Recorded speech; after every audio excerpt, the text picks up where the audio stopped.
Now, concussions were certainly in the forefront in Week 4 after what happened to Tua Tagovailoa. The Players Association firing the unaffiliated neurotrauma consultant that was involved in clearing Tua to return to the Bills game a week ago. And according to reports, several mistakes were made when Tua was evaluated. The NFL is still investigating and is expected to interview Tua this week. Now, the NFL and the NFLPA, in the meantime, putting out a joint statement over the weekend saying that they will be making it a rule now that if any player shows gross motor instability and stumble like Tua did against the Bills, it's not going to be a judgment call anymore. That player will be removed from the game. We saw 2 more quarterbacks leave games yesterday with head injuries. Giants quarterback Tyrod Taylor taking a huge blow to the head. He left the game with the Bears with a concussion.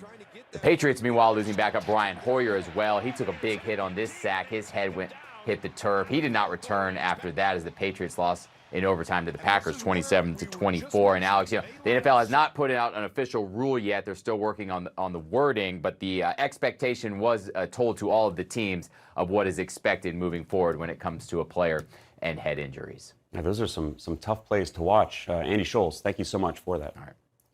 I want to bring in Bruce Parkman. His son played football for years. He suffered concussions, and in 2020, he died by suicide at just 17 years old. Bruce started a foundation in his name called the Mac Parkman Foundation for Adolescent Concussive Trauma. Thank you so much, Bruce, for joining us today. I know that you've watched with an alarm that hits you particularly personally. What was it like when you saw Tua's fencing response following that second hit on Thursday? What do you make of all of this? Brianna, thank you for having me on the show. I was horrified. I mean, a lot of folks do not understand that that young man could have died on national TV that day from what's called second impact syndrome. And the fact that he was allowed to play so soon after another so-called concussion is just, it shows that the NFL is just not respecting the mental health, the lives, nor the brain health of their players. So, we all watched what happened on the Sunday game and how he stumbled. And then it was made as if it was a back injury, or that was really what we were told, right? There was a back injury, but it wasn't a concussive protocol that he was under. The neurotrauma consultant has now been fired, which seems to be an admission of a problem with all of that.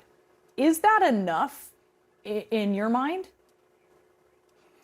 No, ma'am. I mean, the admission only goes, it doesn't even touch the problems here. That, number one, the players are not incentivized to be honest about their concussive syndromes because they want to play. And part of the reason for that is that there's really no disability net for the NFL. If you get harmed to the point where you have to leave the game, your career's over.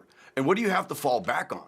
So your natural instinct as a player is to say, I'm not dizzy, I don't feel any pain, I don't have a headache. They can't prove that.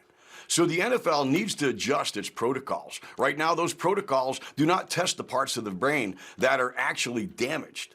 So between the players not being incentivized because to be honest, the baseline test right now, a lot of players don't even do very well on them, so they intentionally, so that when they're tested after an acute concussive incident, they can pass the test and get back on the field.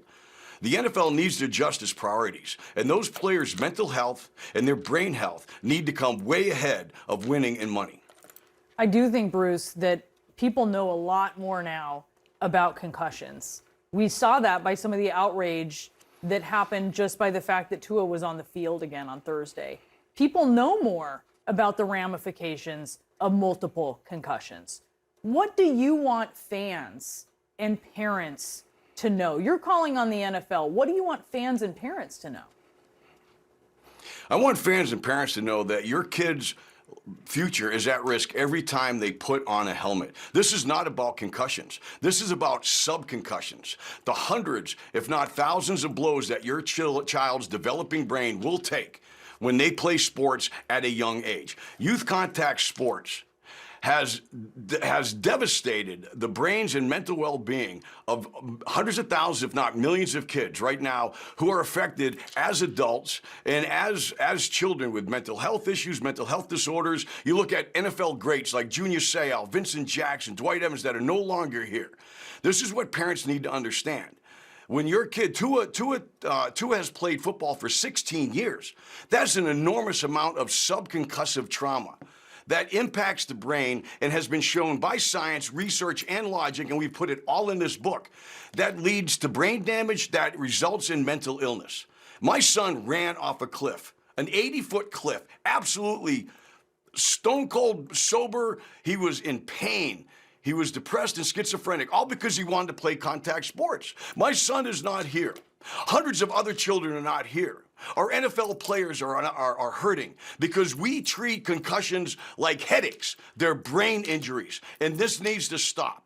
The NFL needs to endorse flag football to the age of 14. All the other contact sports need to do the same. We have harmed and are harming generations in the future of this country by allowing these kids and their exposed brains to be exposed to subconcussive trauma. It's just way too much.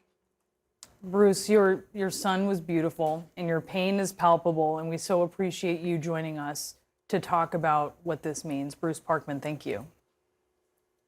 Thank you, Brianna. You have a great day. God bless.